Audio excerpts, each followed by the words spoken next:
오늘 주신 말씀을 가지고 죄의 흔적 첫 번째 시간 암논의 범죄라는 제목으로 여러분과 말씀 나누기 원합니다. 우리는 성경 66권이 전부 기록된 하나님의 말씀이라고 우리는 믿고 있습니다. 그래서 우리가 이게 다 하나님의 말씀이니까 이 성경을 부를 때, 이 책을 부를 때 이름을 성경, 거룩한 책이다라고 이야기를 하죠. 그러나 우리가 오늘 지금 계속 살펴보고 있지만 성경 안에는요, 거룩한 이야기 아니면 좋은 이야기만 들어있는 것은 아니다라는 것을 확인할 수 있습니다. 사실 인간이 얼마나 끔찍한 죄인인지에 대해서 심지어는 하나님이 택하신 하나님의 백성들조차도 얼마나 끔찍한 죄악을 저지를 수 있는가에 대해서 가감없이 아주 적나라하게 기록하고 있는 것을 우리는 확인할 수 있습니다. 아마 창세기를 보시면 그 첫 번째 사람이었던 아담과 하와가 범죄한 이후에 가장 먼저 그의 아들이었던 가인이 자기 동생 아벨을 돌로 쳐 죽이는 일이 나오는 것을 보죠. 그리고 얼마 지나지 않으면 아브라함의 조카 롯의 딸들이 그의 아버지와 함께 동침함으로 자녀를 낳는 일이 일어나고, 또 얼마 지나지 않으면 야곱의 아들 중에 유다가 그의 며느리와 동침하여 베레스와 세라라는 자녀를 낳는 이야기도 나오게 됩니다. 그리고 우리가 지금까지 살펴보고 있던 다윗을 통해서도 뭡니까? 그가 우리아의 아내였던 바세바를 범하여 그 범하는 정도가 아니라 뭡니까? 우리아를 죽이고 또 그를 통해서 또 자녀를 낳는 이야기들이 나오죠. 그런데 여러분, 이 모든 역사 이면에 지금 제가 이렇게 말씀드렸던 이 모든 사람들을 보면 결국 다 뭐냐면 예수님의 계보 안에 들어가는 사람들이거든요. 그죠? 자, 그러니까 뭐냐면 예수님의 계보를 이루어가는 데 안에 있어서도 이런 일들이 일어난다. 그래서 이런 마태복음 1장 1절 말씀에 보면 아브라함과 다윗의 자손 예수 그리스도의 계보라 라는 말씀이 나오는데, 그 계보 이후에 나오는 내용 보면 아까 제가 말씀드렸던 유다와 다말에 대한 이야기, 아니면 다윗과 우리아의 바세바에 대한 이야기가 그대로 그냥 기록이 되어 있습니다. 족보 안에 그렇게 기록되어서 유다가 다말을 통해서, 아니면 다윗이 우리아의 아내 바세바를 통해서 자녀를 낳았더라, 뭐 이런 이야기들이 계속 나오는 것들을 우리가 확인할 수 있습니다. 자, 그렇다면 우리가 여기서 한번 생각해 볼 건 뭐냐면, 성경은 왜 이렇게 수치스럽고 어떻게 보면 정말 입으로 말하기도 사실은 껄끄럽고 좀 부끄러운 그런 이야기들을 성경에 가감없이 그냥 기록해 놨냐라는 것이죠. 이게 분명히 하나님의 말씀이고 하나님의 뜻을 우리 가운데 전하는 말씀이라면 굳이 그런 부정적인 이야기들을 좀 감춰놔도 괜찮지 않겠는가, 굳이 이런 것까지 기록해 놓지 않아도 되지 않겠는가라는 생각이 드는데, 하나님께서는 그럼에도 불구하고 굳이 이 모든 것을 다 기록하되 그대로 적나라하게 다 기록해 놓는 것을 우리는 지난 사건 다윗과 바세바의 이야기를 통해서도 확인하고, 또 오늘 우리가 읽은 본문 안에서도 사실은 이 내용들이 굉장히 자세하게 기록되어져 있는 것을 우리는 확인할 수 있습니다. 자, 그렇다면 여기는 분명히 하나님의 뜻이 있겠죠. 이런 기록들을 이 성경 안에 남겨놓으심으로 하나님께서 뭘 의도하시는 걸까? 뭘 알기를 원하실까? 저는 이 하나님의 뜻을 두 가지로 좀 생각해 봤는데요. 하나는 뭐냐면 경고라라고 생각이 되어졌고, 또 하나는 소망이다라고 생각이 되어졌습니다. 자, 무슨 의미냐면, 여러분, 우리 인생이라는 것이 얼마나 악하냐, 이거를 지금 보여주고 있다라고 생각이 되어집니다. 자, 그러니까 이런 범죄들을 적나라하게 기록해 놓음으로 너희들도 그럴 수 있는 인생이고, 그러니까 이 일을 반면교사 삼아서 그렇게 살면 안 되지 않겠냐라는 것들을 알려주시기 위한 경고의 메시지가 아닐까라는 생각을 해보게 됩니다. 정말 우리가 그냥 세상 사람들만의 이야기가 아니잖아요. 지금 이 성경 안에 나와 있는 이 범죄들은 신앙을 가지고 있고, 심지어는 하나님의 택한 사람으로서의 그 신앙이 우리가 범접할 수 없을 정도의, 그죠? 굉장히 뛰어난 사람이라고 생각되어지는 사람들 안에서도 뭡니까? 이런 범죄들이 나타나고 있다. 그리고 그것이 예수님의 족보 안에 있다라는 이것은 굉장히 충격적인 이야기죠. 결국 우리 인생이 얼마나 연약하고 악하냐라는 것을 다시 한번 보여주고 있다라는 것이죠. 그러나 또 하나의 의미, 아까 제가 말씀드렸던 소망이 되는 이유는 어디 있냐면, 그런 우리 인생임에도 불구하고 하나님이 우리를 포기하지 않으신다라는 겁니다. 그죠? 그런 인생임에도 불구하고 하나님 우리를 버리지 않으신다. 오히려 뭐 하세요? 그런 인생에게 약속하셨던 언약을, 그런 인생을 향한 하나님께서 결정하셨던 뜻을 하나님이 스스로 이루어 가시더라예요. 사람은 하나님의 뜻과 하나님의 언약과 그것을 깨트리고 자기 마음대로 자기 뜻대로 살아가는 인생들이었지만, 그러나 하나님은 신실하셔서 끝까지 그 약속을 이루어내심으로 결국 이루어진 결과, 그 열매가 뭐예요? 예수 그리스도의 오심이었죠. 그리고 우리를 구원하신 그 구원의 역사가 이루어지도록 만들어 가신 것은 사람이 잘해서가 아니에요. 예수님의 역사 가운데 있는 그 수많은 사람들은 범죄하고 끊임없이 타락했지만, 그러나 그들을 끝까지 붙드시고 그들을 끝까지 인도하셔서 결국 하나님의 뜻을 만들어내시는 이 하나님이야말로 우리가 이 땅을 살아낼 수 있는 소망이자 이유가 된다라고 생각합니다. 우리가 어떻게 이 세상을 살아갈 수 있겠는가? 우리같이 약한 인간이 어떻게 이 땅을 살아갈 수 있겠는가? 하나님 외엔 답이 없더라. 이 소망을 알려주고 있는 내용이 바로 지금 이 내용들의 이유라고 생각이 되어집니다. 자, 오늘 본문에 보면 사무엘하 13장에 인간으로서는 정말 상상하기 힘든 파렴치한 범죄 이야기가 기록되어져 있습니다. 여러분, 다윗에겐 여러 명의 아내가 있었습니다. 그 중에 아히노함이라는 이 아내를 통해서 다윗의 첫 번째 아들 장자 암논이라는 아들이 태어났는데요. 이 암논이 다른 다윗의 아내였던 아마사라는 아내를 통하여서 마아가라는 아내를 통하여서 태어난 압살롬의 동생이었습니다. 여동생이었던 암논이라는 다말이라는 그 여인을 향해서 음욕을 품게 되어집니다. 그러니까 다윗의 장자였던 이 암논이라는 사람이 그의 이복 여동생이었던 이 다말에게 음욕을 품게 되어지고, 결국 그 음욕은 뭐냐면 치밀한 어떤 음모 가운데서 결국 성폭행이라는 결과를 낳게 되어집니다. 게다가 이 암논이 더 악한 이유는 뭐냐면, 그렇게 했으면 이 다말을 책임지는 인생이 돼야 될 텐데 그러지 않습니다. 오히려 그를 이전보다 사랑했던 마음보다 더 미워하여서 그를 쫓아냈다라고 이야기를 하고 있습니다. 자, 그러고 보면 이 암논의 자기가 가졌던 이 욕망 때문에 한 영혼이 완전히 망가지게 되었습니다. 그의 인격도, 그의 영혼도, 그의 인생 자체가 다 망가지게 되지 않겠습니까? 그걸 부서뜨렸던 사람이 바로 이 암논의 범죄다라고 말할 수 있죠. 자, 이 범죄에 대해서 이제 소식이 들려지게 됐는데, 이제 다 이렇게 알려지게 됐는데, 다말의 오빠였던 압살롬만 들은 것이 아니라 그의 아버지였던 다윗도 듣게 되어집니다. 근데 이 다윗이 이 소식을 듣자마자 어떤 반응이었는가? 자, 그게 21절 우리가 아까 읽었던 말씀인데 우리 같이 한번 읽어보겠습니다. 시작. 다윗 왕이 이 모든 일을 듣고 심히 노하니라. 지금 다윗 왕이 심히 노했노라고 이야기하고 있습니다. 당연히 노하겠죠. 누구라도 아마 노할 겁니다. 오늘 이 자리에 있는 우리 모두가 혹시 우리 모두의 자녀들이 이런 일이 있었다면 아마 여러분 가만두시겠습니까?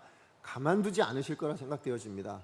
자, 그래서 우리가 지금 다윗이 노를 범했다고 이야기하고 있는데, 노를 발했다고 이야기하는데, 근데 여기서 끝나요. 그러니까 무슨 얘기냐면 화가 난 것으로 끝나지 그 위에 어떤 조치도 취하지 않았다라는 것이죠.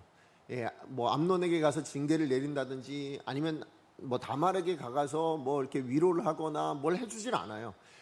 아무런 이런 방법의 조치를 취하지 않는 것을 보게 됩니다.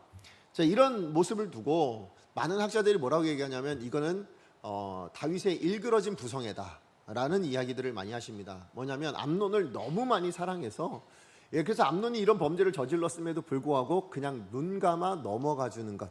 그러니까 다윗이 암논을 사랑했기 때문에 일어난 일이다라고 이야기하는 이야기가 있습니다.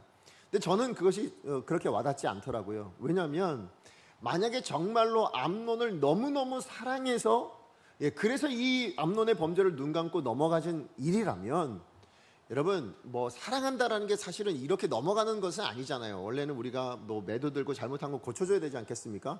근데 그런 의미보다도 뭐냐면, 만약에 암논이 진짜 사랑해서 그냥 용서해 준 거라면 그렇다면 이후에 우리가 살펴보진 않았지만 나중에 어떤 일이 있냐면 그 다말의 오빠였던 압살롬이 암논을 죽여버립니다.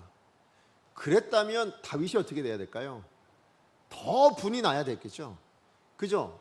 압살롬이 그 사랑하는 아들, 그가 저지른 범죄까지도 눈 감아줄 수 있는 그 아들을 죽여버렸다는데, 그 장자 이 암논을 죽여버렸다는데 어떻게 그냥 내버려 두겠습니까? 그죠? 만약 진짜 사랑해서 그렇게 넘어간 일이라면, 그렇다면 이 암논이 죽었을 때 그 사랑의 대상이 죽었다면 더 큰 분으로 뭔가 더 큰 일을 해야 되겠죠.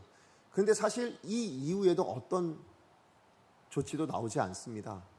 자, 그러니까 지금 이 분노는 다만 이 암논이라는 자녀가 어떻게 이 암논이라는 인간이, 아니면 이 암논이라는 아들이 네가 어떻게 네 동생을 이렇게 대할 수 있냐, 이렇게 할 수 있냐, 여기에 대한 화라기보다는 다른 부분에 화가 났을 거라는 생각이 드는 거예요.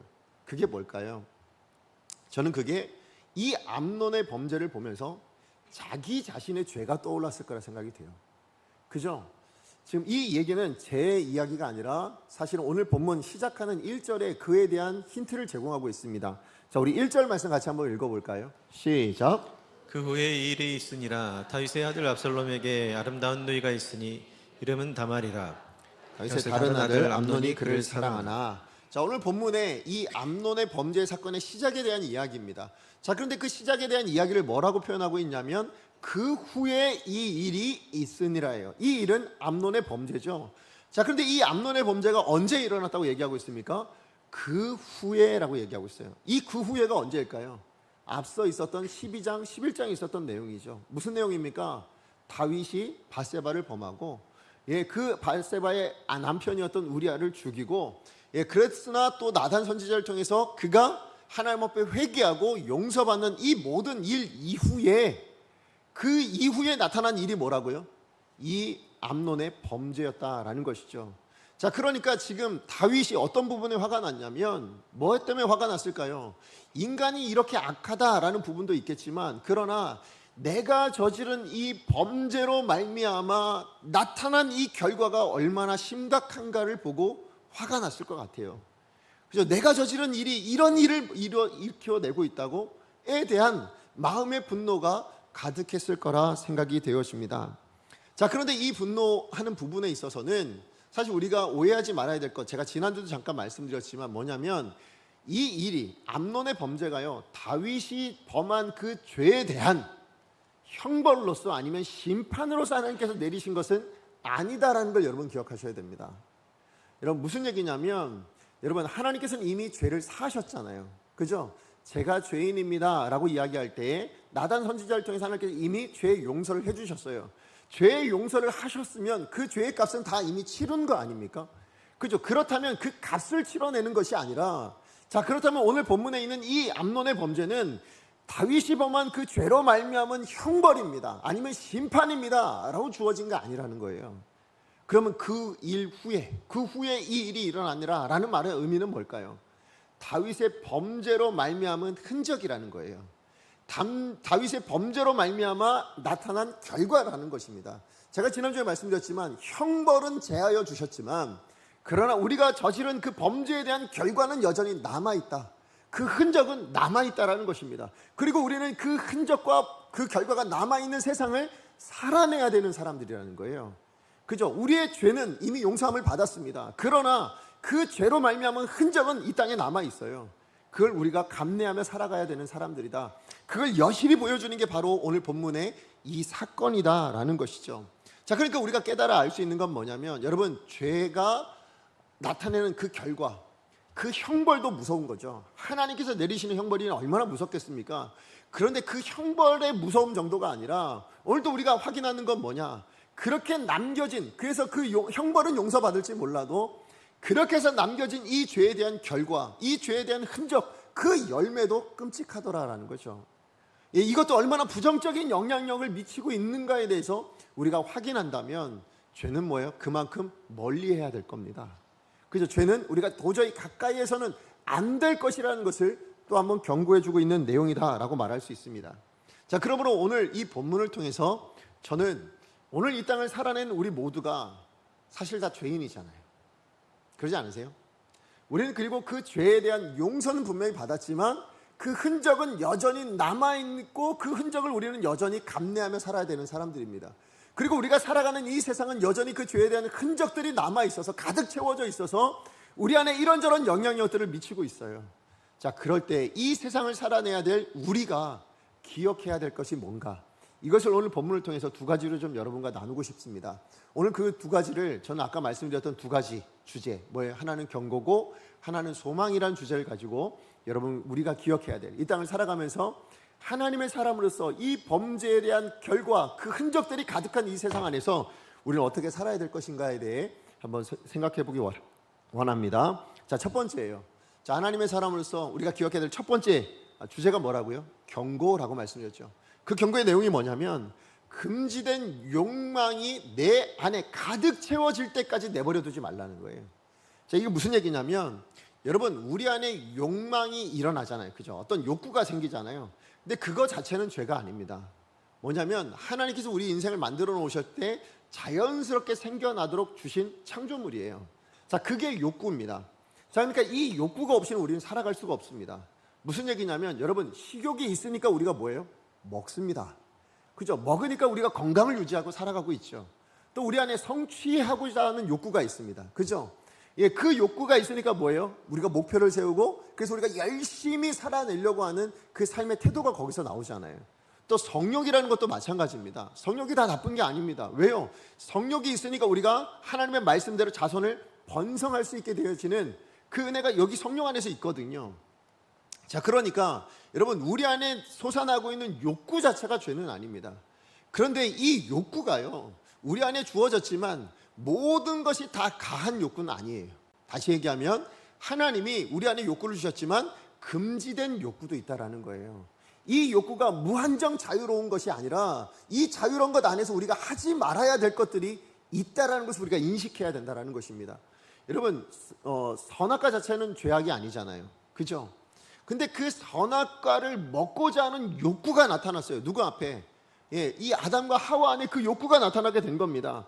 그 욕구에 따라 행동했을 때 나타난 게 뭡니까? 그게 죄잖아요. 그러니까 우리 안에 어떤 욕구가 일어나는 것 자체는 죄는 아닌데, 그러나 그것이 모든 것이 가한 것이 아니라 하나님이 금하신 것이면 뭐예요? 그건 금지된 욕구, 예, 금하신 욕구인 줄 알고 그건 끊어내야 되는 거라는 거예요. 근데 그것이 우리 안에 가득 채워질 때는 결국 그것은 범죄함으로, 결국 악한 것으로 열매 맺어지고 결과되어질 수밖에 없다라는 것이죠. 자, 그런데 그런 우리 안에 금지된 욕구가 가득 채워질 때, 그럼 우리 내면 안에 어떤 문제가 나타나냐면, 여러분, 우리 내면 안에 그동안에 우리가 가지고 있는 모든 욕구들이나 아니면 그동안에 우리가 가지고 있던 모든 긍정적인 어떤 가치관들, 이런 모든 것들이 아무 소용없는 것처럼 느껴지게 됩니다. 자, 이게 무슨 얘기냐면, 여러분, 선악과를 먹지 말라고 그랬지 하나님이 그 외에 다른 나무의 열매는 먹지 말라고 하신 적이 없잖아요. 그죠? 자, 그런데 지금 이 선악과에 대한 이 금지된 이 열매에 대한 욕구가 생겨나니까 어떤 일이 생겼느냐? 다른 어떤 것은 눈에 들어오지 않는다는 거예요. 수많은 열매들이 있었습니다. 그 열매들을 먹으며 맛있어하며 또 여러 번 먹으며 좋아하는 열매들이 있지 않았겠습니까? 그런데 이 금지된 욕구, 그 선악과가 마음 안에 들어와 가득 채워지니까 뭡니까?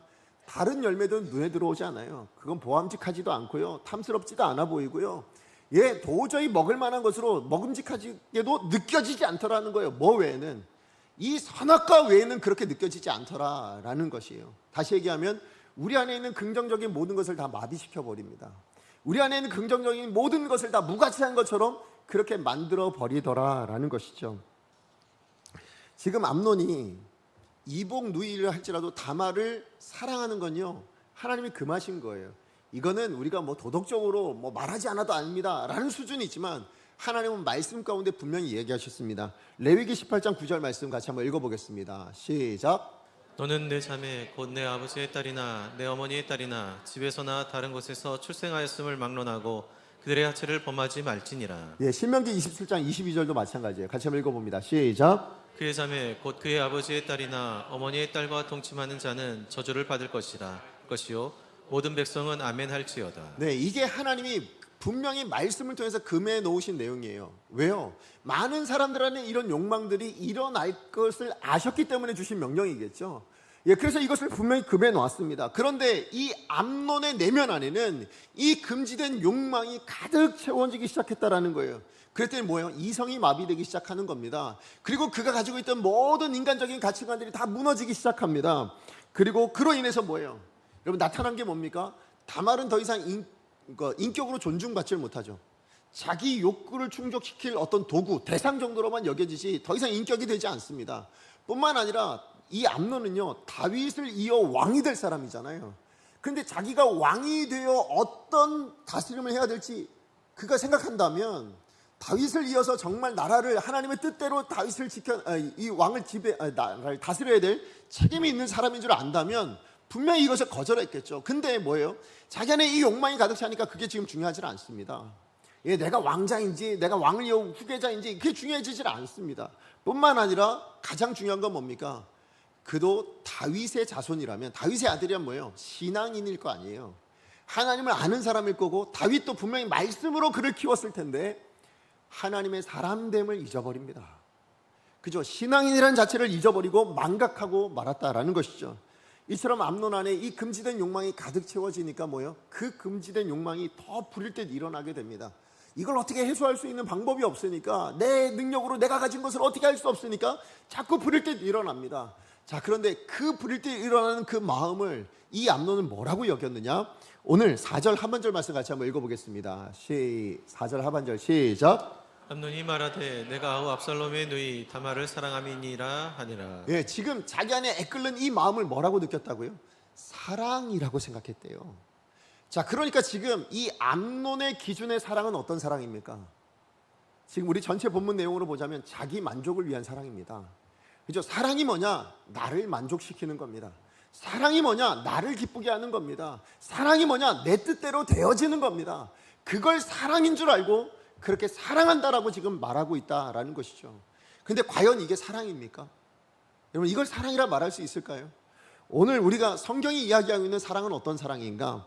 우리 고린도전서 13장 4절에서 7절 말씀이에요. 우리 같이 한번 읽어보겠습니다. 시작. 사랑은 오래 참고 사랑은 온유하며 시기하지 아니하며 사랑은 자랑하지 아니하며 교만하지 아니하며 무례히 행하지 아니하며 자기의 유익을 구하지 아니하며 성내지 아니하며 악한 것을 생각하지 아니하며 불의를 기뻐하지 아니하며 진리와 함께 기뻐하고 모든 것을 참으며 모든 것을 믿으며 모든 것을 바라며 모든 것을 견디느니라. 아멘. 지금 암논이 가지고 있던 사랑은 뭡니까? 이기적인 사랑이죠. 나를 위한 겁니다. 오직 내 뜻입니다. 내 만족입니다. 내 기쁨입니다. 그걸 사랑이라고 생각했습니다. 그러나 성경이 말하는 사랑은 뭡니까? 내가 아니라 너입니다. 그죠? 나와 너와의 관계 안에서 내가 중심이 아니라 상대방이 중심입니다. 사랑받아야 될 그 사람이 무엇이라 생각하느냐, 그 사람에게 내가 주는 것, 내가 희생하는 것, 그걸 사랑이라고 얘기합니다. 그래서 내가 참아야 되고, 내가 시기하지 않아야 되고, 내가 행하는 것은 무례하지 않아야 되고, 내가 행하는 것은 불의가 아니어야 되고, 내가 행하는 것은 참아야 되는 거고 인내하는 것이라고 이야기합니다. 결국 뭐예요? 내가 사랑하는 것은, 내가 사랑이라고 얘기하는 그 성경이 말씀하시는 그 사랑은 나의 만족이 아닌, 내 기쁨이 아닌 상대방, 그 사랑을 받는 당사자가 사랑이라고 느껴지는 그런 사랑을 사랑이라 얘기한다는 거죠. 근데 오늘날 저와 여러분, 그럼 우리의 사랑은 어떤 사랑을 하고 계신가요? 여러분 가정에, 여러분 가족들을 사랑하시죠? 여러분 배우자를 사랑하시고 우리 자녀들을 사랑하시죠? 또 뿐만 아니라 우리 주변의 많은 이웃들을 사랑하시죠? 근데 그 사랑이 혹시 암논과 같은 사랑은 아닌가요? 여러분, 내가 정말 사랑한다 하지만 그 사랑이 내가 원하는 뜻을 이루어내기 위한 사랑, 그래서 여러분의 자녀들을 여러분의 뜻대로 키우려고 하는 그걸 사랑인 줄 알고 사랑이라고 베풀고 계신 건 아닙니까? 내가 만족하기 위해서, 내 기쁨을 위해서 여러분 베풀어 주면서 그것을 사랑이라는 이름으로 여러분 나누고 계신 것은 아니냐고요. 그게 사랑이 아니래요. 그건 암논이 만들어낸, 암논이 이야기하고 있는 사랑과 같은 거고요. 진짜 성경이 말하고 있는 사랑은 뭡니까? 내가 아니라 남이 무엇을 원하고 있는지 그 상대방을 위하여 나누는 것, 그게 사랑인 겁니다. 우리가 사랑이란 명목하에 여전히 내 뜻과 내 만족과 내 기쁨을 추구하고 있는 것은 아니지. 우리 자신을 한번 돌아볼 필요가 있다라는 것이죠. 어쨌든 지금 이 암논의 내면 안에는 사랑이란 이름에 포장되어진 이 금지된 욕망, 이게 가득 채워지니까요 불법을 행하게 되죠. 사실 여러분 생각해 보시면 다윗 왕의 장자잖아요. 자, 그렇다면 이 암논이라는 사람은 얼마든지 원하는 여자를 만날 수 있을 거라 저는 생각해요. 그렇지 않습니까? 왕의 그 왕자인데, 왕자인데 얼마든지 많은 사람들을 만나보면서 자기가 원하는 사람을 찾을 수 있을 거라 생각합니다. 아니면 건강한 가정을 이루어서 그렇게 건강하게 성생활을 할 수 있을 거라 저는 생각해요. 뿐만 아니라 여러분, 정말 암논이 나는 다말 아니고서는 도무지 다른 사람은 눈에 들어오지도 않습니다 라고 한다면, 오늘 다말이 이야기한 것처럼 뭐라고 얘기합니까? 아버지한테 부탁을 하세요. 그렇게 해서 결혼 배우자로 맞이할 수 있도록 그런 방법도 있지 않습니까?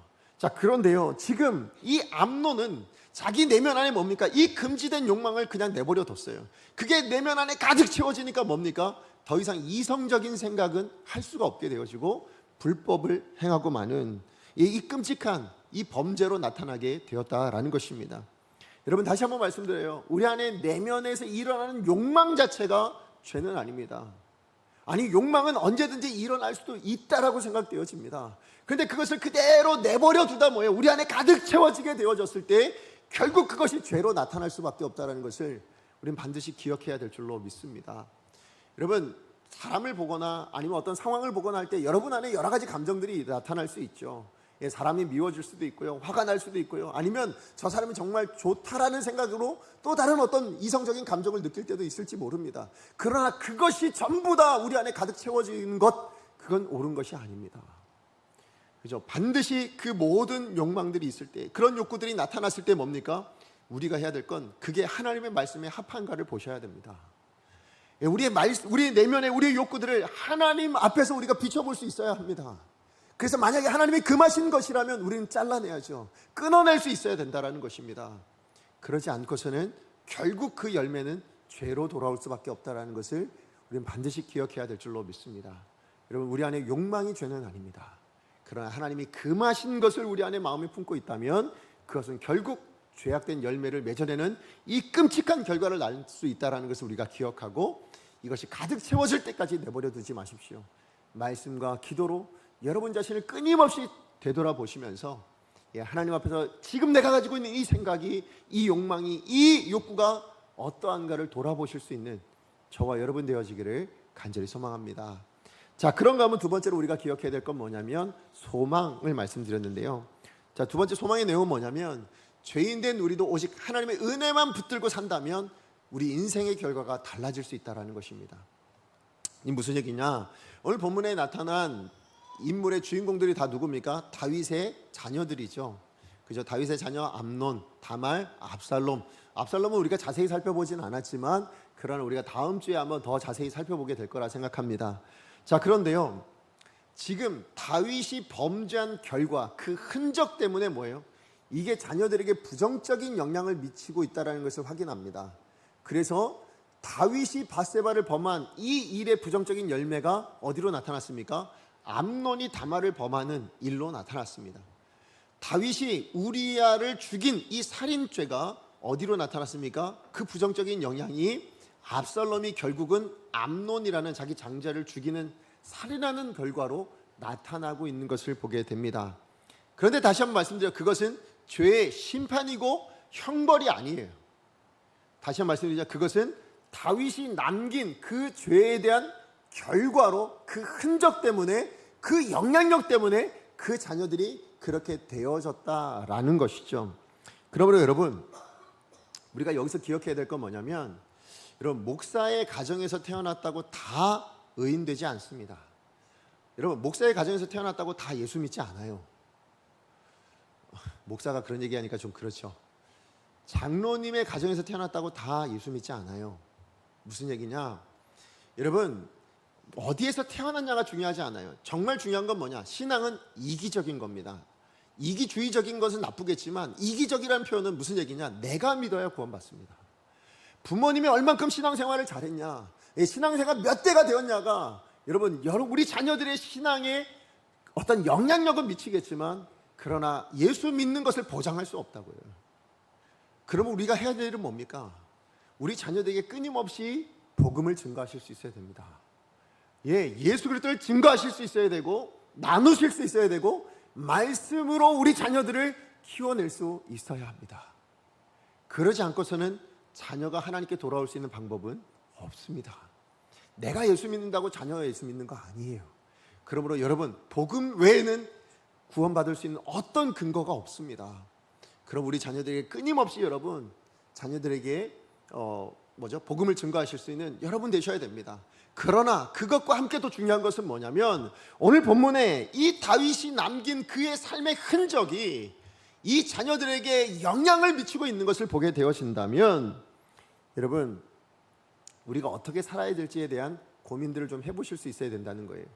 여러분, 오늘 본문에 나온 이 암논 그리고 압살롬이라는 자녀는요, 사실 언제 태어났냐면 다윗이 온 이스라엘의 왕이 되기 전에, 예루살렘에 있기 전에 헤브론에 있을 때 태어난 아이들입니다.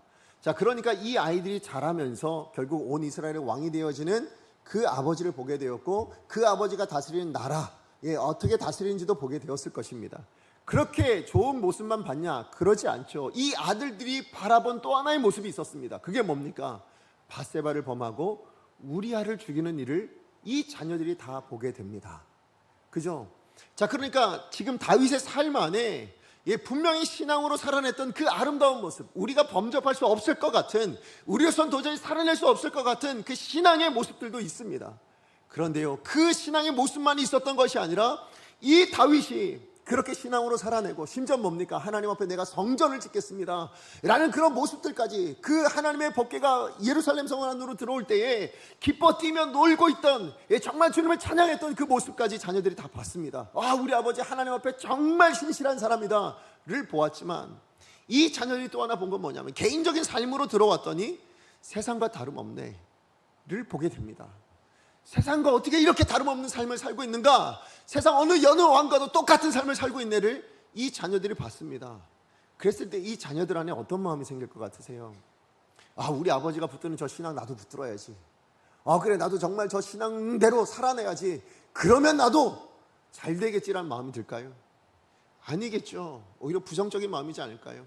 사람들 앞에서는 저렇게 홀리한 척, 이렇게 거룩한 척 하면서 결국 자기 개인적인 삶 안에서는 이런 범죄를 일으키는 이중적인 모습을 보며 어떻게 그 자녀들이 신앙적인 모습으로 살겠노라 결단을 할 수 있겠습니까? 그 결과가 뭐예요? 오늘 암논의 범죄고 압살롬의 범죄로 나타나게 되었다라는 것입니다. 자, 그런데 여러분, 다윗의 이 자녀들이 지금 암논과 압살롬만 있었던 것이 아니죠. 여러분, 그런 자녀들만 있지 않고 여러분, 긍정적인 자녀가 있었어요. 누굴까요? 대표적인 인물이 솔로몬입니다. 여러분, 솔로몬이 기억하는 아버지의 모습이 어떠한가?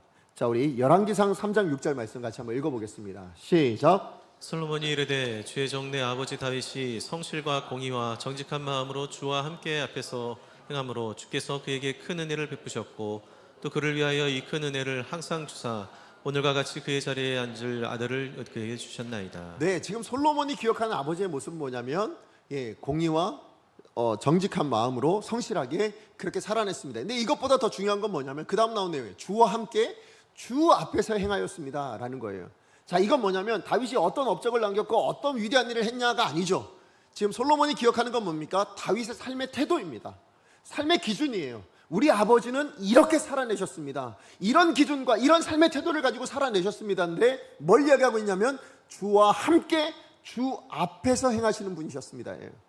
아니, 우리가 알기론 분명히 바로 앞에 밧세바를 범하고 우리아를 죽인 이 파렴치한 범죄자인데 지금 이 솔로몬의 기억에 우리 아버지는 그러지 않아요. 우리 아버지는 주 앞에서 주와 함께 사시는 분이셨습니다 라고 고백을 하고 있습니다. 아니, 어떻게 솔로몬이 이렇게 다른 완전히 차별된 고백을 할 수 있는가? 어디서 나왔을까요? 이 솔로몬은 다윗을 이어 왕이 되었으니까 아버지 다윗 선대 왕에 대한 존중하는 마음으로 마치 입에 발린 것처럼 그렇게 칭찬하기 위해서 그렇게 한 말일까요? 그러지 않습니다. 어떻게 알 수 있냐면 이 말은 하나님 앞에 기도할 때 했던 내용이거든요. 자, 그러니까 하나님 앞에서 어찌 거짓을 고하겠습니까? 하나님 앞에서 어떻게 입에 발린 그런 얘기를 하겠어요? 그러지 않겠죠. 부풀려 얘기할 수 있는 내용이 아니에요. 하나님 앞에 기도했을 때 하나님도 이 기도를 듣고 인정해 주시잖아요. 자, 그러니까 지금 솔로몬이 본 아버지의 모습은 주 앞에서 주와 함께 살아내시는 모습이었어요. 자, 그렇다면 어떻게 이런 변화가 나타났는가? 그것은 다른 데 있지 않고요, 솔로몬은 밧세바 이후에 태어난 자녀이기 때문이에요. 자, 이게 무슨 얘기냐? 여러분, 다윗이 밧세바를 범하고 이 우리아를 죽인 이후에 다윗이 깨달은 바가 있었습니다. 그게 뭡니까? 내가 죄인입니다죠. 그죠? 그래서 시편 51편 말씀에 뭐라고요? 내가 밧세바를 범했습니다. 내가 우리아를 죽였습니다. 이런 사건에 대한 회개를 하지 않고요, 뭘 회개합니까? 나는 태중에 태어날 때부터 어머니 뱃속에서부터 죄인으로 태어난 존재입니다. 내가 얼마나 악한 죄인인지 모릅니다 라는 고백을 합니다.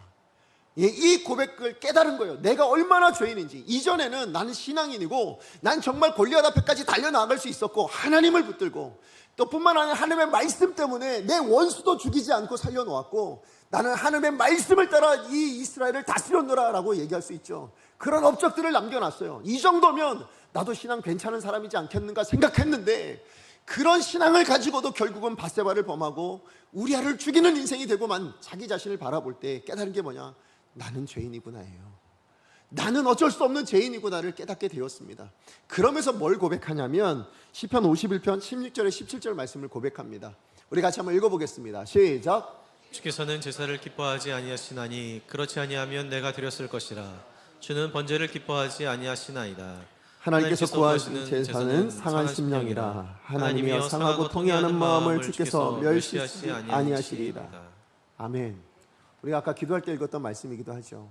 근데 이 말씀 앞에, 우리가 아까 기도할 때 말씀 앞에 어떤 내용이 있습니까? 주께서는 제사를 기뻐하지 않는다고 얘기합니다. 그래놓고 17절에 뭐야? 하나님께서 구하시는 제사는 이라고 또 표현이 돼 있어요. 그러면 하나님께서 제사를 기뻐하지 않는다라는 건 뭘 기뻐하지 않는 걸까? 라고 생각해 보면 결국 뭐냐면, 여러분 제사를 드리기 위해서 뭘 가져와요? 여러 가지 제물들을 가지고 오겠죠. 예, 하나님 앞에 제가 이런 제물을, 하나님께서 정말 제가 이렇게 열심히 노력해가지고 이 흠없는 제물을, 이런 양을, 이런 일을, 이런 업적을 만들어냈습니다를 하나님 원치 않으신다는 거예요. 왜요? 우리가 하나님 앞에 뭘 만들어낸데 얼마나 하나님께 유익이 되겠습니까? 그 무한하신, 그 영원하신 하나님 앞에, 모든 것을 전능하신, 전지하신 하나님 앞에, 충만하신 하나님 앞에 우리가 뭘 만들어내는데 그게 하나님께 얼마나 큰 도움이 되겠어요? 하나님 그게 중요하지 않다라는 거예요. 중요한 건 뭡니까? 그렇게 하려고 하다 넘어지고 쓰러지는 인생 되지 말고, 아니 그렇게 쓰러지고 넘어져서 상처받은 심령이 되었다는데 그때 뭐예요? 돌아오라는 거예요. 그죠? 하나님께서 원하시는 건 뭡니까? 너 자신이라는 겁니다. 나는 네가 필요하고 나는 너와 함께 있길 원하는 것이지, 네가 만들어내는 그 어떤 것이 필요하지 않다라는 것입니다. 그래서 하나님께서 다윗이 성전을 짓겠다고 말씀하실 때는 뭐예요? 나는 그거 원치 않아라고 말씀하셨어요. 왜요? 나는 성전을 지은 목적은 뭐냐? 너와 교제하기 위함인데, 예, 그 규모가, 그 외모가, 그 외형이 어떠하냐, 이건 중요하지 않다. 성전의 목적은 교제합니다. 그러므로 오늘도 지금 말씀하시는 게 뭡니까? 네가 뭘 만들어냈냐가 중요하지 않아. 네가 잘하든 잘못했든 그 모든 상황들을 통해서 그 상한 심령을 가지고서라도 나 앞에 나오는 것. 결국 하나님 원하시는 건 뭐예요? 네가 내 앞에 있었으면 좋겠다예요. 네가 언제나 나와 함께 살아가는 그런 인생이 되었으면 좋겠다. 하나님이 구하시는 것은 바로 그 내용이라는 겁니다. 다시 이야기하면 우리가 어떻게 살기를 원하시냐? 하나님 앞에서 주와 함께 살기를 원하신다라는 것을 다윗이 기억했다라는 거죠. 이걸 잊어버렸을 때 나타난 게 밧세바의 범죄잖아요. 이걸 망각했을 때, 내가 하나님의 존전 앞에 거하고 있다라는 것을 망각했을 때 나타난 게 뭡니까? 우리아를 죽인 일이었잖아요. 결국 나는 어떻게 살아야 되는가? 하나님 앞에 서야 되는구나. 결국 내가 범죄하더라도 결국 내가 돌아가야 될 곳은 어디인가? 하나님 앞이구나. 하나님은 그런 범죄한 나를 지금도 구하고 지금도 원하고 계시는구나. 이걸 다윗이 알았다라는 거예요. 그래서 앞으로 어떻게 살았을 것 같으세요? 다윗이 이 밧세바의 범죄 이후에 깨닫게 된 이 내용을 토대로 살아냈다라는 거예요. 그 증거가 뭡니까? 솔로몬의 고백이라는 것입니다. 내가 아는 아버지는 주 앞에서 주와 함께 사셨습니다. 어떤 순간에도, 물론 다윗이 범죄하지 않았을까요? 넘어졌을 겁니다. 또 범죄했을 겁니다. 그러나 그렇게 상한 심령을 가지고서도 뭐 한 거예요? 내가 돌아가야 될 자리는 아버지 앞이고, 내가 돌아가야 될 자리는 하나님 앞이고, 내가 있어야 될 것은 하나님이야 를 살아내는 인생이 되었다. 그것을 지금 솔로몬의 눈을 통해서 보여주고 있었다라는 것이죠. 그로 인하여 뭐예요? 여러분, 다윗이 하나님 앞에 돌아가지 못하는 모습이었을 때 이 암논과 압살롬은 하나님께로 돌이키지 못했습니다. 그런데 하나님 앞으로 돌이킨 이 다윗의 인생의 태도가 주 앞에서 주와 함께 살아내는 그 삶의 모습을 통해서 뭡니까? 이 솔로몬이 그런 인생을 살도록 그 영향력을 흘려보내주게 되었다라는 것이죠. 예, 맞아요. 우리 인생에 여러분, 우리가 얼마나 죄인인지를 여러분 깨달으셔야 합니다. 우리는 언제라도 날마다 넘어질 수 있고 쓰러질 수 있고 우리가 신앙을 가지고서도 결국은 범죄할 수밖에 없는 인생임을 우리는 알아야 합니다. 그런데요, 그렇게 알아낸 우리의 모습이 거기서 전부가 아니에요. 그래서 뭐 해야 됩니까? 그 상한 심령을 구하시는 하나님 앞에 나아가는 거죠. 그 나아가는 삶의 태도야말로 뭐예요? 우리 인생의 답이 되어진다. 나로서는 답이 없는데 내 신앙으로도, 내가 가지고 있는 내 신앙의 이 믿음의 크기로도 안 되던데 하나님 앞에 나아가니 하나님만이 답이었구나라는 걸 다윗이 알게 되었다라는 것입니다. 그래서 이 하나님을 떠나지 않습니다. 이제 그의 인생의 모든 삶을 하나님 앞에서 주와 함께 살아내는 삶으로 살아가기 시작합니다. 그랬을 때 여러분, 솔로몬의 그 인생이 변화되어지고 그 결과가 바뀌어지는 모습을 보게 됩니다. 여러분, 정말 죄인이 아닌 사람은 없습니다. 상한 심령이 아닌 인생도 없어요. 그런데요, 우리 모두가 다 상한 심령이지만 그 상한 심령 중에 하나님 앞에 서는 인생이 있는가 하면 하나님 앞에 서지 못하는 인생이 있어 우리 인생의 결과가 나뉘어지더라. 이걸 오늘 본문이 이야기해 주고 있습니다. 그러므로 오늘 저와 여러분, 우리가 어찌해야 되겠습니까? 저와 여러분, 우리 모두는 날마다 쓰러지고 또 상처를 주기도 하고 받기도 하는 인생 안에서 우리가 기억해야 될 것, 우리 인생의 답은 결국 하나님밖에 없습니다. 이것을 우리가 기억하고 하나님 앞에 서는 인생 되어지는 저와 여러분 되어지기를 간절히 소망합니다. 말씀의 결론을 맺습니다. 요즘 들려오는 뉴스를 보면 다 내용이 뭐예요? 자기 내면에 솟아나는 그 욕망들을 제어하지 못하죠. 그 감정들을 제어하지 못해서 결국 그것이 분출되어 끔찍한 범죄로 나타나는 모습들을 봅니다. 결국 그러고 보면 이 암논의 범죄는, 이 암논의 삶의 모습은 그 시대의 암논만의 문제가 아니라 오늘날 이 시대까지 미쳐지고 있는 우리 모두의 문제임을 이야기해주고 있는 겁니다. 우리 안에도 욕구가 일어나고 있고 그 욕구를 우리가 감내하지 못하면 결국 악한 일들이 나타나고 있다는 것을 보게 되고 있죠. 그러므로 우리는 끔찍한 모습으로는 나타나지는 않겠지만 그럼 우리 안에는 여전히 뭐예요? 화로 나타나기도 하고 미움으로, 시기로 나타나기도 하고 또 때로는 험한 말로 나타나기도 하는 것이 우리들의 모습이잖아요. 그렇기 때문에 우리가 인정해야 될 건 뭘까요? 우리는 하나님 앞에서 악한 존재입니다를 인정하셔야 됩니다. 예, 정말 우리가 얼마나 죄악된 존재인가를 우린 반드시 인정해야 될 줄로 믿습니다. 그러나 그런 죄악된 존재라도 하나님이 멸시치 않으시고 찾으십니다. 예, 그것을 우리가 인정하고 뭐 하셔야 돼요? 하나님 앞에 나아가는 인생. 그런 인생이야말로 우리 인생을 바꿔낼 수 있다라는 것입니다. 신앙을 가졌다고 성공할 수 없습니다. 신앙을 가지고서도 다윗 같은 삶을 살아내는 것을 우리는 보고 있지 않습니까? 그러므로 우리 안에 신앙 안에서도 여전히 꿈틀거리는 이 욕망들 때문에 우리 안에 뭐가 있어요? 이중성이 나타나기도 하고 또 우리 안에 모순들도 나타나고 한계도 있고 부족함도 있고 더러움도 나타나고 있지 않습니까? 자, 그럴 때 이런 모습들을 가지고 솔직하게 하나님 앞에 고백하시는 거예요. 하나님, 제가 그런 존재입니다. 하나님, 오늘도 제가 그렇게 살았습니다. 주님, 용서하여 주시고 나를 멸시치 마시고 하나님, 나를 깨끗게 해주시고 회복시켜 주십시오라고 고백해야 될 줄로 믿습니다. 여러분, 이런 삶의 모습이 우리 자녀들에게도 엄청난 영향력이 됩니다. 왜냐하면 우리 자녀들도 죄인이거든요. 그렇지 않습니까? 우리 자녀들은 여러분의 기도 때문에 의인되어 살아가실 것 같으세요? 여러분, 한번 질문을 드려볼게요. 여러분의 그 진정한 기도로 우리 자녀들의 인생이 바뀔까요? 물론 기도의 능력을 제가 외면하는 건 아닙니다. 하나님께서 기적적인 어떤 은혜를 베풀어 주시면 분명히 바꿔주실 겁니다. 그러나 그게 우리 아이들의 인생과 신앙과 인격에 여러분 궁극적인 영향을 미치는 것은 작습니다. 왜요?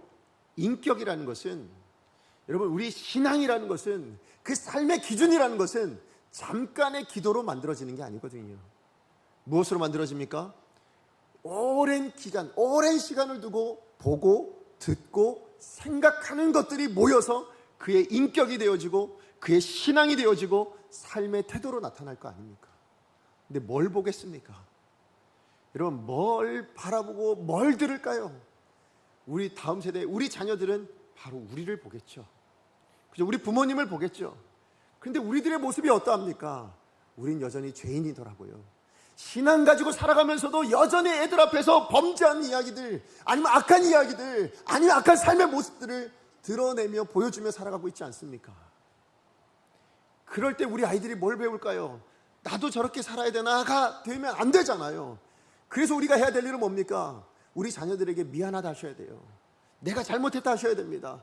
내가 이것밖에 안 된다를 솔직하게 인정하셔야 됩니다. 내가 신앙을 가지고도, 내가 목사인데, 내가 장로인데, 내가 집사인데, 성도인데 그래도 이것밖에 못 산다, 미안하다라고 얘기해 주셔야 돼요. 그리고 또 하나 알려주셔야 될 게 뭐냐면, 이렇게밖에 못 사는 내가 하나님 앞에 나아갔더니 그런 나도 하나님이 받아주시더라.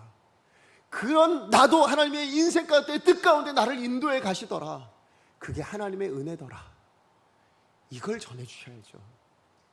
여러분, 이게 우리 자녀들에게 남겨야 될 신앙 유산이라고 저는 생각합니다. 예, 신앙 그 자체가, 여러분 신앙으로 만들어낸 그 업적이 우리 자녀들을 바꿔놓지 않습니다. 여러분, 바꿔낼 수 있는 것, 사람을 변화시키는 건 하나님의 은혜 외엔 답이 없습니다. 그렇다면 우리 인생이 보여줘야 될 건 뭐냐?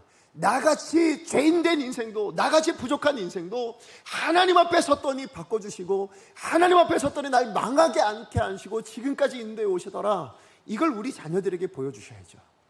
그래, 우리 자녀들도 뭡니까? 살아가면서 또 넘어지고 쓰러지고 본인들도 악한 일들을 감당할 거 아닙니까? 암논과 같은 일들을 일으킬 수도 있는 거 아니겠습니까? 그럴 때 다윗처럼 하나님 앞에 돌이키면 그 인생의 결과는 변화되어질 줄로 믿습니다. 그게 우리가 자녀들에게 남겨야 될 삶의 본의인 거예요. 오늘 저와 여러분, 우리 모두가 여러분 정말 자녀들을 사랑하시고 우리 다음 세대를 사랑하시잖아요. 그죠? 여러분이 속한 그곳에 하나님의 은혜가 무엇인지를 전하고 나누고 싶지 않으세요? 그렇다면 우리의 죄인됨은 정직하게 고백하셔야 됩니다.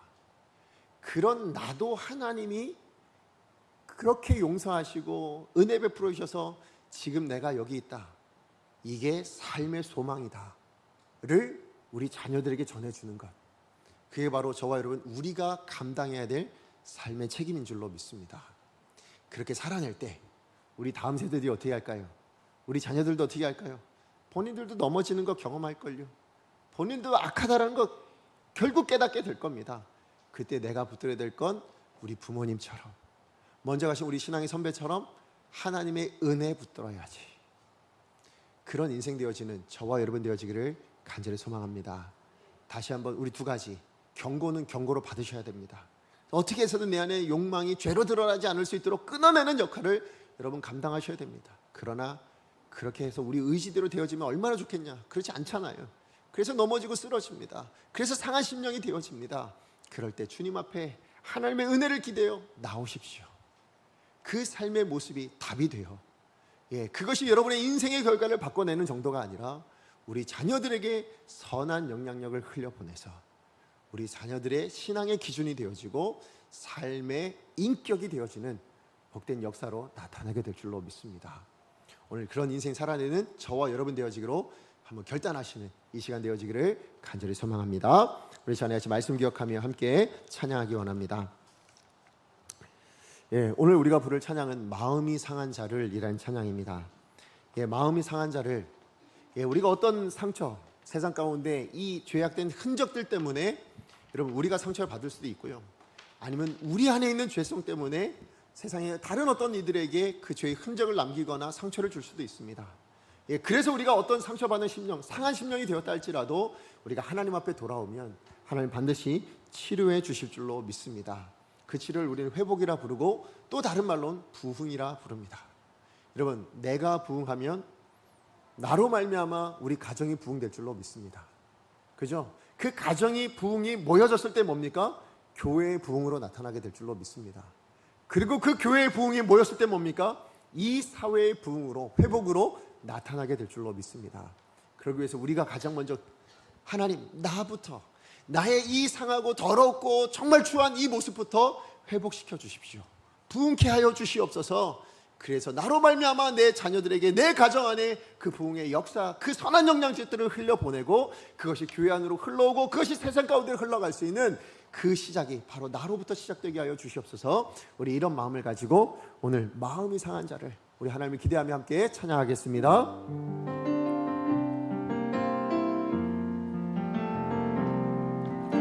마음이 상한 자를 고치시는 주님, 하늘의 아버지 날 주관하소서. 주의 길로 인도하사 자유케 하소서.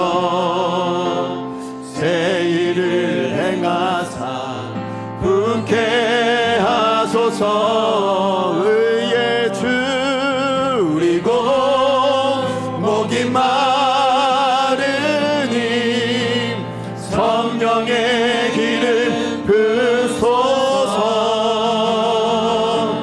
의에 줄이고 목이 마르니 내 잔을 채워. 우리 다시 한번 믿음으로 마음이 상한 자를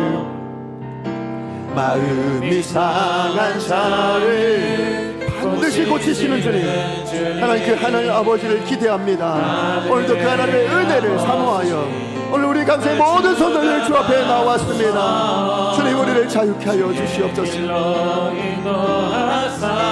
자유케 하소서. 새 일을 행하사 회복케 하여 주십시오. 하소서. 의에 줄이고 목이 마르니 성령의 기름 부소서. 하나님 내가 죄인입니다. 하나님의 의가 필요합니다. 하나님의 은혜가 필요합니다. 하나님 우리를 바꿔주셔서 하나님 이것이 내 자녀들에게 우리의 아는 모든 일에 선한 영향을 흘려보내주세요. 다시 한번 고백합니다. 의에 줄이고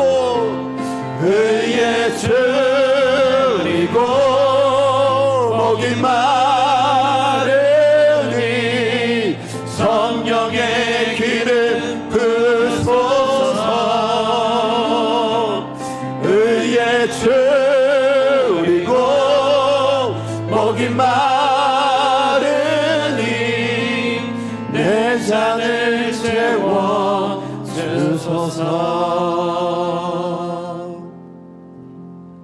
우리 시간의 말씀을 기억하며 함께 기도하기 원합니다. 하나님 제가 죄인입니다. 하나님 우리가 죄인입니다. 우리 안에 이 욕망들 하나도 제어하지 못해서 하나님 우리 내면에 우리의 삶 안에 가득 채워져 결국 그것이 죄의 열매로 나타내고 마는 그런 죄인임을 정직하게 고백합니다. 하나님 그래서 주님 앞에 나옵니다.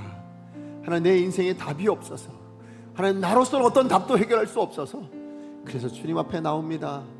하나님만이 내 인생에 답이 되어 주실 줄 믿고 주님 앞에 나와사오니 주님 하나님 앞에서 내 안에 있는 모든 욕망들 하나님 특별히 하나님 금하신 것이라면 반드시 끊어낼 수 있는 나의 모습 되게 하여 주시옵시고 그러나 거기서 실패하고 넘어져서 어떤 상한 심령이 되었다 할지라도 주님 앞에 나와 하나님의 은혜 가운데 회복됨으로 말미암아 하나님 내가 아는 모든 이들에게 이 하나님의 은혜를 증거하며 나누어 선한 영향력을 흘려보낼 수 있는 복된 인생 될 수 있도록 주님 나부터 회복되어지는 역사가 일어나게 하여 주시옵소서. 주여 은혜를 주옵소서. 외치고 하나님 앞에 기도합니다. 주여 은혜를 주옵소서. 잘 하나님 감사합니다. 오늘 주신 말씀 기억하며 하나님 우리가 얼마나 큰 죄인인가 하나님 또 이 죄에 대한 열매와 하나님 그 흔적이 얼마나 무서운 결과를 낳고 영향력을 미치는가를 하나님 우리가 하나님 말씀을 통해서 보게 되고 또 그것이 우리의 삶 안에도 여전히 일어나고 있음을 보게 됩니다.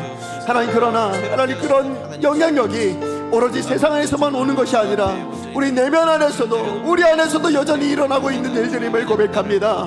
하나님 내가 신앙을 가지고 있지만 하나님 내가 정말 열심히 하나님 정말 열정을 다해서 하나님 온 마음을 다해서 하나님 믿고 신앙하며 살아가고 있지만 그럼에도 불구하고 내게 주어진 나의 삶 안에서는 여전히 죄악된 본성들이 나타나고 있고 하나님 그것이 사랑인 줄 알고 하나님 그렇게 표현하고 있는 우리들의 모습이 있음을 정직하게 고백합니다. 하나님 이제 주의 말씀 안에서 우리 자신을 돌아볼 수 있게 하여 주시옵시고 하나님의 말씀 안에서 우리를 점검하게 하여 주시옵시고 하나님의 그 말씀대로 우리의 모든 욕망들을 깎아낼 수 있게 하여 주셔서 하나님 앞에 돌아가 하나님 앞에서 주와 함께 살아낼 수 있는 복된 인생 되어줄 수 있도록 주님 축복하여 주시옵소서. 사랑하는 하나님 오늘 말씀을 통해서 우리에게 주어진 이 죄가 얼마나 무서운 영향력이 있는가를 하나님 깨달아 알 수 있게 하여 주셔서 감사를 드립니다. 우리는 그 죄에 대한 형벌은 용서받았지만 그러나 그 죄에 대한 흔적이, 그것이 열매가 되고 영향력이 되어서 우리 안에 여전히 미쳐지고 있다는 것을 볼 수 있습니다. 그래서 우리는 상한 심령으로 이 땅을 살아갈 수밖에 없는 존재요. 하나님 뿐만 아니라 그것이 세상에서 우리 안으로만 들어오는 것이 아니라 하나님 우리 안에 있는 내재되어 있는 이 악한 욕망들과 또 이 악한 본성들이 세상을 향하여 흘러가서 또 다른 흔적들을 남기고 결과들을 만들어내며 그로 인하여 우리가 상처받고 있는 일들도 있음을 하나님 앞에 정직하게 고백합니다. 주님, 그것을 부인하지 않습니다. 오히려 하나님 그것을 인정하고 하나님 앞에 나오기를 원합니다. 아니, 하나님 앞에 나온 우리를 주님 불쌍히 여겨주시고 하나님 우리를 긍휼히 여겨주셔서 하나님의 은혜와 사랑으로 회복해 되어지는 역사가 있게 하여 주시옵소서.